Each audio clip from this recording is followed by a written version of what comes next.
तंत्रज्ञानाच्या माध्यमातून अनेक गोष्टी या सोप्या झाल्या आहेत. गेल्या काही वर्षापासून भारतात हायपरलूप बाबत मोठ्या प्रमाणात बोललं जातं. या हायपरलूप मधून एका शहरातून दुसऱ्या शहरात अवघ्या काही मिनिटात जाता येणार आहे. सध्या मोठ्या प्रमाणावर हायपरलूप तंत्रज्ञानावर जगभरात संशोधन सुरू आहे.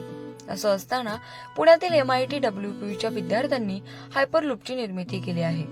तर हे तंत्रज्ञान नेमकं काय आहे याविषयीची माहिती आपण या व्हिडिओच्या माध्यमातून जाणून घेऊया. दळणवळण क्षेत्रात आपण आता 4 प्रकार वापरतो. हायपरलूप हा येऊ घातलेला 5वा प्रकार आहे आणि असं अपेक्षित आहे की साधारण 2030 मध्ये युरोपातली कुठली तरी 2 शहरे हायपरलूपनी जोडली जातील. हायपरलूपचं वैशिष्ट्य असं आहे तो त्यातनं मिळणारा वेग आहे. म्हणजे साधारणतः पुणे मुंबई सारखं अंतर आपण 10 ते 15 मिनिटात कापू शकू. हायपरलूपमध्ये मूळतः एका व्हॅक्यूम ट्यूबमधनं कॅप्सूल ट्रॅव्हल करते आणि कॅप्सूलचा ट्रॅव्हल हा मॅग्नेटिक लेव्हिटेशननी कंट्रोल केला जातो.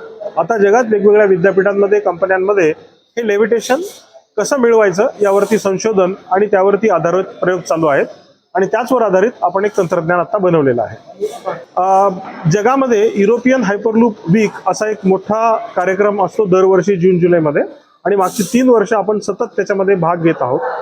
त्यात भाग घेण्यासाठी आपण जे निर्माण केलेलं तंत्रज्ञान आहे त्यांच्या सगळ्या शर्ती अटी पाळून आणि त्यांचे नियम सगळे पाळून आपण 3 वर्ष झालं त्यांच्याकडनं आपल्याला निमंत्रण येत आहे.